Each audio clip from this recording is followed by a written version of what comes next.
Coach, good morning. Thank you for taking the time to do this with us. Good morning. I wanted to ask about Shaq Lawson and Emmanuel Ogbah. There's been a lot of sacks, some tip passes at the line.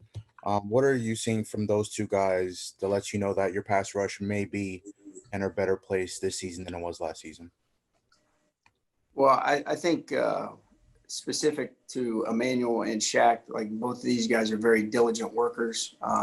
They've come in, they've done a lot of things that we've asked them to do. I think they're both talented players. I think they've made the most of their opportunities in practice.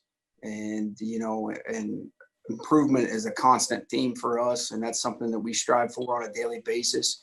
And I think these guys work hard at that. And, they're not satisfied with one good play.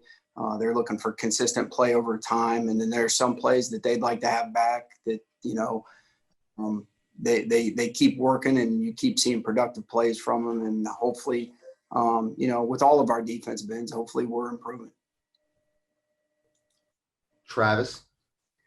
Hey, Coach. Good morning. I have a question for you now that we're about halfway through padded practices. I'm just curious about the evaluation mindset. Has it started to change at all towards how you're going to round out each sub package? And if it has, how do you evaluate this defense's ability to be multiple and have all the parts for each sub package you want to call on game day?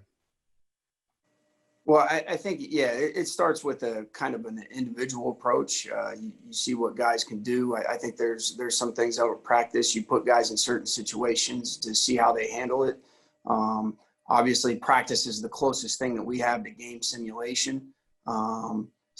And we work different combinations. And I think over time, some of that starts to settle in. But there is also still a competition between players. And I think that brings out the best of players, which as coaches is ultimately what we're trying to do, is to get the best version of the player on and off the field. Armando. Morning, Coach. What is your vision for Jasonstrowbridge and how's he been doing? Well, again, you guys are going to be like, man, this guy's really redundant. But my vision for him is to see improvement on a daily basis and to build consistency over time. And I think with not just Jason, but a lot of rookies, they come in and, you see some good things and then you see some things that need some work. And really what we're trying to do is build upon the good things, the things that aren't so good. We try to correct that. And really what you're looking for is consistency and to string good days together. And that's kind of our goal, is just, the day at hand and to constantly improve. Sofit. What's your impression of how Byron Jones has competed in training camp so far? Well, I think, again, Byron's had some good matchups in camp. I think he's been competitive in coverage. I think he's working very hard to improve on some things that he can put himself in a little bit better position to make plays. And by that, I mean, he's right there. Some of these, we got a chance to, get our hands on and turn the ball over. And he's a very diligent worker, works at his craft. And again, it's the reoccurring theme of we're not satisfied with where we're at, and we are trying to get constant and consistent improvement. David Wilson. Hey, Coach. Sort of following up on that, you guys obviously, as a franchise, made a big investment at the cornerback position in the offseason with Byron, Xavier, and then also drafting Noah in the first round. Just what makes that position right now in the league such an important position to make a big investment like that at? Well, I think, again, it goes really back to situational football. Third down, red area, 2 minute, and those are call it winning football. You really need to have guys that can cover, and you can never have too many of them, especially the way offenses are constructed. Sometimes it's 3 receivers, 1 tight end, and a receiving back, and all of them are skilled receivers. Or it could be 2 tight ends, two receivers and a receiving back. And they can run the ball at you, or they can spread you out and throw it. And I think as many guys that you have on your team that can cover, it puts you in a more beneficial state as a defense. Hal? Hi, Josh. A little bit of a curveball question for you here. Your defense obviously has to go against your offense every day in practice, and your offensive line has undergone a lot of change. I'm wondering, what are you seeing in that offensive line, how it attacks your defense? What are maybe your defensive linemen telling you about how that offensive line is to go against, and especially with that size that they've added, they're massive. Yeah, I think, obviously Chan and Steve, they're doing a good job. And I think it's just kind of, it's the same process for them as it is for us. Like, they're looking for constant improvement with their players. I think the scheme and I think the personnel at times presents you some problems defensively. It's one of those things. It's competition. Like, they're trying to get better. We're trying to get better. Sometimes we get them, sometimes they get us. And I would say, for all the players, and for all the coaches, it's try to get the best version of the player that you possibly can. So when we put them out there on Sunday, we're putting them in a position to succeed. Barry? Hi, Josh. From what you've seen from Noah through a practice, does it look like he's ready to play major snaps and contribute as an NFL player right away if needed? Okay, I think I got the gist of your question there, Barry. I'm sorry. The first part kind of broke up on me. Can you repeat that? I'm sorry.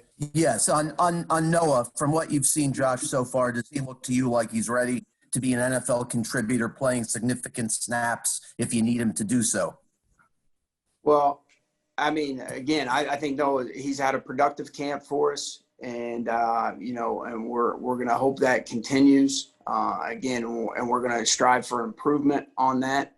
And I think when he gets the opportunity, hopefully he'll make the most of it. And that's kind of, everything's kind of like, you got to earn your right to get out there and play. And then once you get out there and play, you got to earn your right to keep more snaps. And that's kind of the way we've always approached things. And he's working hard towards that. So, time will tell.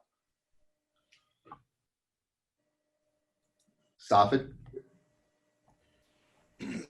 Christian Wilkins seems to be kind of a centerpiece in a certain package you guys have. What makes him, kind of unique and perfect for that role versus, Raekwon Davis, who's taking a little bit more of an opportunity there, when you do a four-man front?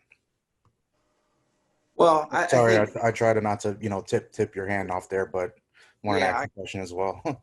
And you guys know I do the same thing. So, I would say for both of those guys, I think there's some multiplicity, with all of our guys on the defensive line that, and sometimes in practice you work one guy at one thing and you work another at another, and then you try to balance out the reps as it goes.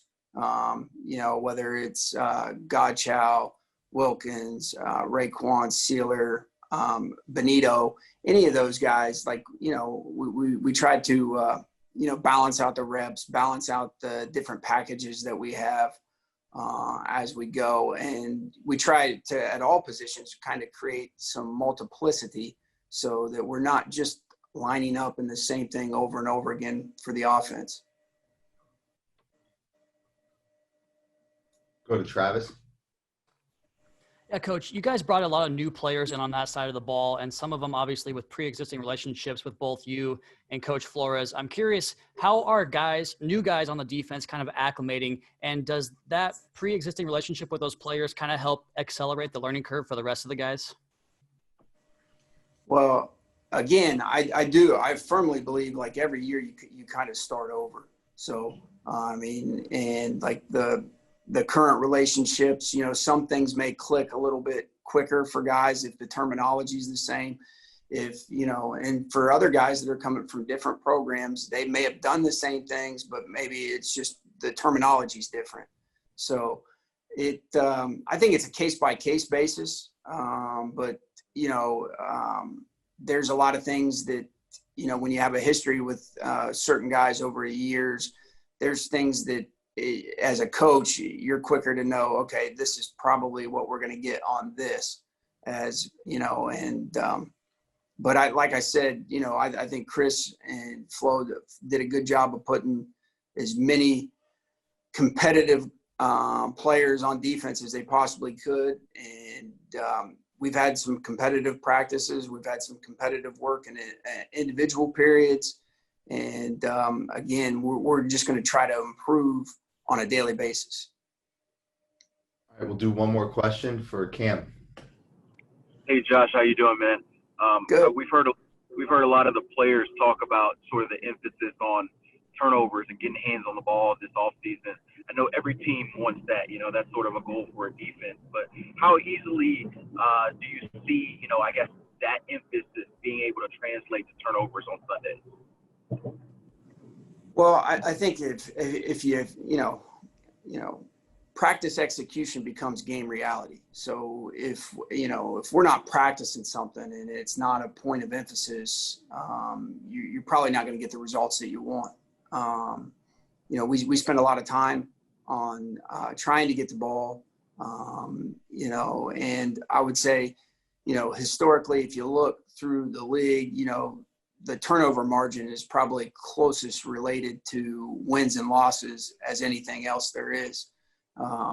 And to get turnovers, you got to get a lot of guys to the football, and they got to know what they're doing when they get there, or you got to get, guys ready to read the quarterback, ready to break on throws, get hands up in the passing lane.